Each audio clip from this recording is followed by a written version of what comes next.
2020 வரை கொங்கன் ரயில்வே தனி இயக்குனராகவும் செயல்பட்டுள்ளார். நபார்டு வங்கியின் தனிநிலை இயக்குனராக 2023 முதல் சிறப்புடன் செயல்பட்டு கொண்டிருக்கிறார். 2016 திருப்பரங்குன்றம் சட்டமன்ற இடைத்தேர்தலில் முதன்முறையாக பாரதிய ஜனதா கட்சியின் வேட்பாளராக களமிறங்கினார்.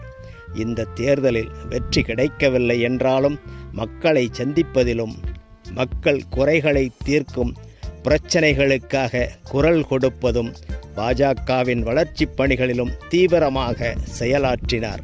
தொலைக்காட்சி விவாதங்களில் பங்கெடுத்து சாதுரியமான பதில்களின் மூலமாக பாஜகவின் மட்டுமல்ல பொதுமக்களிடமும் அறிவார்ந்த தலைவராக அறியப்படுகிறார்.